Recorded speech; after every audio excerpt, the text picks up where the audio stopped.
Our two guests in the studio this half hour. Here's Gil. Thank you very much, Jack. We welcome at this time Gary Myers and Scott Weaver. I'm sorry, Scott. Good morning, gentlemen. Our scheduled guest of the hour, Ray Hummel, was unable to make it because of a booking engagement down in Indiana. Our interview this hour focuses on artist Ray Hummel, who's recorded a new song called From Adam's Rib to Women's Lib. Gentlemen got it right. A little bit of a tongue twister this morning. Gary, I guess up front, Ray Hummel, a local artist. What is his background? Well, I think Scott could more or less tell you more about that. He's his fan club president. And go ahead, Scott. Ray went to Forest Hills High School. He graduated from there in 1965. And from there, basically, he went to Grand Rapids Junior College. He's been interested in music since about the age of 9, and in about 1965, he was with a real popular group here in town called the Jujus. And they had a hit song in 1965 that was on WLAV. It was called You Treated Me Bad. And that was quite a hot area band. Basically, from there in 68, he cut another single. He went on the road for 6 years from 1969 to 1975. In 1978, he cut a song called Can't Keep a Good Memory Down. It received airplay on about 80 stations throughout the country, so it was a semi-success, and now he's back with his new single. I remember the Jujus, 1965. Jack Hoffus, WLAV, a disc jockey in those days, probably the world's oldest teenage disc jockey. But I remember them well, and Ray, as a matter of fact, and I was kind of looking forward to seeing him again. It's been a long time. So he has been in the music business ever since, the Jujus in those days, apparently, and this is not his first tune on record. No, actually, this is his fourth single. He's finally in the process of recording an album. He's got about 4 other songs. Of course, in the mid-'60s, he was known as a rock and roller when they had You Treated Me Bad out with the Jujus, and I believe it made it to number 2, didn't it? Yeah, on WLAV it was number 2. And well, through the years, he just naturally kind of turned to country music, and he's kind of an easy-listening country music singer today, and it just happened naturally. Has he shared with either of you how the song was written, the background?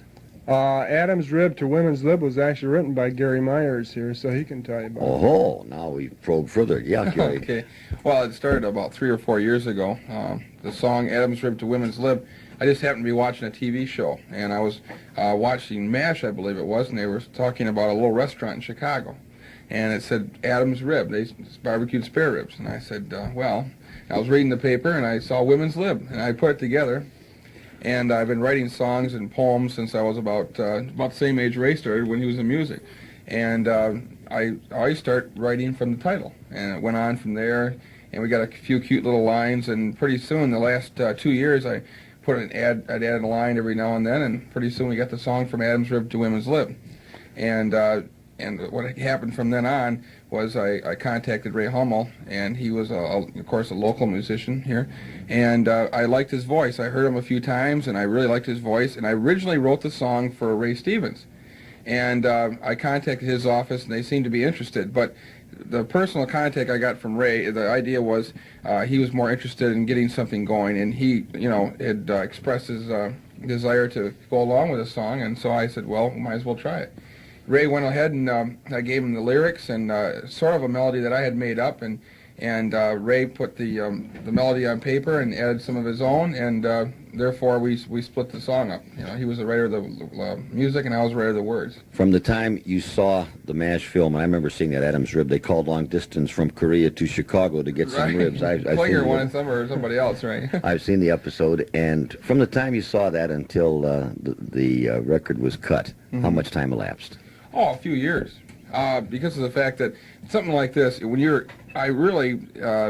of all, there's never in the world has ever been a song about women's lib, except for maybe a Helen Reddy version of I Am Woman, and which I mentioned in the song, You Can't Fool Mother Nature because Helen Reddy will tell. It must have been a woman who cracked the Liberty Bell. And it goes on like that. And so we mentioned every facet of it, and it's come out to the point where it's a lot of fun. and it just took a long time to do. You know, I just added lines about Superman and Silver Bullets, which is the Lone Ranger, and we mentioned Margaret Thatcher of England in it, and a few other people. So you've updated it and brought it current. Right, exactly. A few people had died before I had the song completed, so we made sure that we had everything current, and to make it as responsive as the way it has been so far, it's been pretty good. So. Now, Ray has alluded, or not alluded, he has evolved, if you will, from rock and roll to country western. Is that where he's at now? That's correct.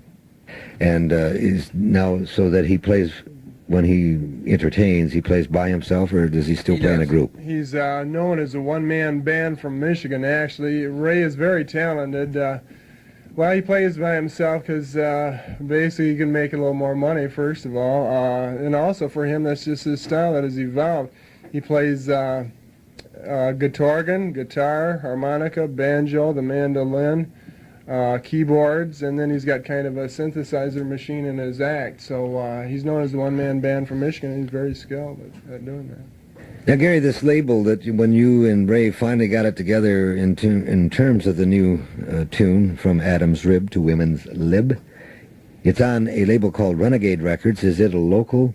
No, that's right out of Nashville, Tennessee. It's the label Ray has been using for the last 4 years.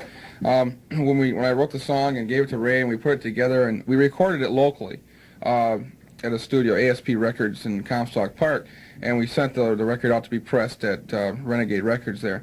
The gentleman, Chuck Chalman of Nashville, is his producer. Well, he in turn published it right away, which made us very happy. You know, it's kind of an honor to have your song published so soon as that. And then a national distributor got a hold of it, which we have on the record already, and so that's 2 pluses. But the thing is, it really helped to have Ray previously, working with these people before. So what, has it got distribution to the point where it's being played on radio stations? Well, we're using Grand Rapids, mainly in Holland and Muskegon as a testing area right now. The distributor picks up after, I'm learning a lot about this business, by the way. I've never been in it before, but now I'm learning. For instance, if it does well in Grand Rapids, which it has been doing, it's just starting, but we've gotten good response, we'll go to Detroit with it, and then they in turn order from our distributor. And then we go on for different cities. So it takes quite a while sometimes to get a record out all over the country. For instance, if a record starts in California, sometimes it's weeks and months before it's a brand new song on the other side of the coast. So, it's just a crazy business. You making any money at it yet? Well, we not yet. The phone bills really get up there when you call these radio stations from day to day to see how the record's doing. You call stores from like Holland and Muskegon and that sort of thing. And it adds up. My wife's real happy with our phone bill so far. I can understand. Now, you say it's being played locally. What radio stations like WCUZ? Yeah. Can I answer that? Certainly. Jack? Right now, it's been released to about a half dozen stations, and then tomorrow it's going to be released to about another dozen. Right now, in fact, it just made the playlist at WZND in Grand Rapids, which is the country music station, and of course they cover Western Michigan. Zealand. Yes. Right. Yeah. Excuse me. Yeah. And also it's WJPW. It's being played there now.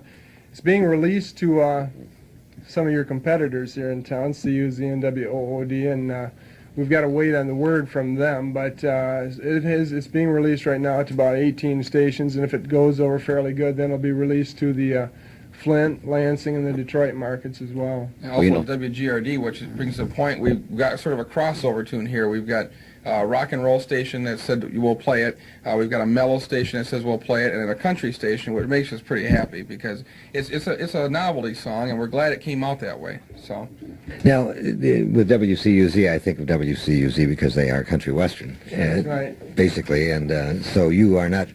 They haven't given you the word as to whether they're going to put it on their playlist yet. No, they really haven't. Of course, there's the CUZ-FM and then the AM operation, and the AM is where it's charted. We just want exposure for the song, but it's also very important to get on the AM charts because then it starts showing up and Right. other stations throughout Michigan and the country will notice it, hopefully. And it's a real good song, we feel, and it's just got to get a little exposure. Yeah, CUZ FM just told us today they're playing it. They're starting it right now. They were supposed to start it last week, but something happened where, you know how that goes in the radio business. We might ask what a playlist is for those of our audience who are not acquainted with programming. Well, it varies from station to station. On WZND in Zealand, for instance, they have a top 40 playlist, which they get from different trade magazines such as Billboard, Cashbox, and Radio and Records, and of course from the people throughout the country who release the records to them. In Grand Rapids, unlike WCUZ, for instance, the playlist is a little bit tighter, which makes it harder, but their playlist is about the top 30 here.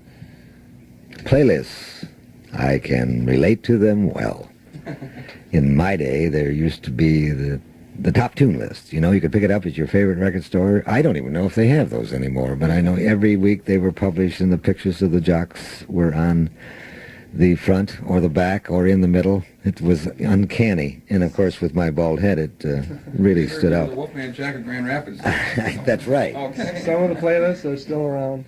Let's talk to Scott, for example. Scott Weaver, how did you happen to end up being the president of the Ray Hummel fan club? I just met Ray really for the first time about this January, and I'm a record collector. I've got 8,000 singles at my home in Ada from about the late 50s to about 1972.